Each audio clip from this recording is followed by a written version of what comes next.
Warahmatullahi wabarakatuh. Perkenalkan, nama saya Ilma Nurwahyuni, NIM 1810481 dari Program Studi Manajemen Bisnis STIE Mandala Jember. Di sini saya akan menjelaskan mengenai review artikel yang berjudul Penerapan Just in Time pada Industri Fashion sebagai Penjaminan Kualitas. Penjelasan yang pertama, fenomena yang diangkat oleh peneliti.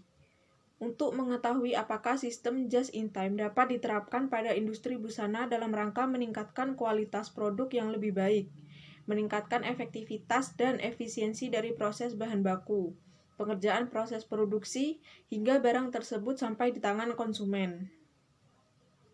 Poin yang kedua, apa perbedaan sistem dasar dalam supply chain management? Supply chain management mengemukakan dua perbedaan sistem dasar, yaitu push system dan pull system. Push system terjadi pada saat perusahaan dapat memproduksi barang dalam jumlah besar, yang nantinya akan didistribusikan kepada konsumen. Sedangkan pull system terjadi saat perusahaan menginginkan tingkat efisiensi yang tinggi. Perusahaan tidak memproduksi barang atau jasa sampai terjadi pesanan konsumen terhadap perusahaan. Dengan kata lain, pull system menghendaki produksi barang atau jasa dan penambahan nilai suatu produk terjadi saat permintaan konsumen sudah ada, sehingga perusahaan tidak memerlukan persediaan atau inventory. Pembahasan berikutnya, mengapa harus just in time? Alasan yang mendorong diterapkannya sistem just in time adalah, poin pertama, ketidakpastian supplier yang dapat menyediakan bahan baku sesuai pesanan tepat waktu.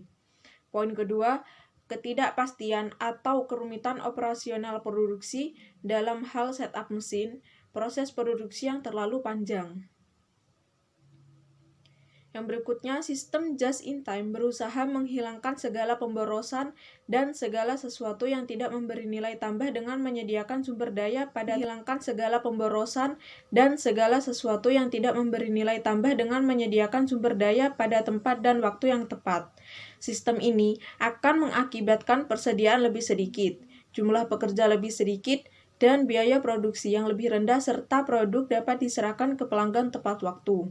Dengan demikian, maka just in time dapat lebih menghemat biaya dan perusahaan akan mampu menciptakan produk yang berkualitas tinggi. Pembahasan berikutnya yaitu bagaimana just in time bisa meningkatkan kualitas produk dalam penelitian tersebut. Pengendalian yang baik sangat diperlukan agar bahan baku produksi selalu tersedia secara tepat waktu. Sumber pemborosan dapat dihilangkan serta tingkat sediaan yang rendah. Dengan sistem ini, tingkat sediaan ditekan serendah mungkin dan kualitas produksi senantiasa dijaga dengan menekan kerusakan serendah mungkin. Di setiap bagian produksi, pengawasan kualitas dilakukan terus-menerus dengan implikasi setiap pekerja ahli di bidangnya, sehingga tidak ada hasil produksi yang gagal atau rusak. Selain itu, membuat kesalahan dalam proses produksi akan berdampak pada pemborosan barang persediaan, sehingga meminimalkan kesalahan adalah suatu keharusan. Dan berikutnya itu, apakah hasil penelitian tersebut? Hasil penelitian dalam penerapan just in time adalah efektivitas dan efisiensi yang dapat dicapai industri busana, karena dapat memberikan hasil yang optimal dengan biaya produksi yang rendah. Dan adanya hubungan yang baik, kuat, dan saling menguntungkan antara supplier dan perusahaan, sehingga pengiriman pesanan bahan baku dapat dilakukan tepat waktu dan memenuhi standar bahan baku yang disyaratkan. Dalam hal ini, supplier dianggap sebagai mitra kerja, lebih daripada hubungan supplier itu sendiri. Dengan demikian, maka just in time dapat lebih menghemat biaya karena tidak ada pemborosan. Perusahaan akan mampu menciptakan produk yang berkualitas tinggi sesuai permintaan pelanggan, karena telah melewati quality control yang ketat pada setiap lininya. Selain kualitas yang baik, pelanggan akan terpuaskan karena produk dapat diserahkan tepat waktu, karena telah melewati serangkaian standar waktu yang telah ditetapkan pada setiap lininya.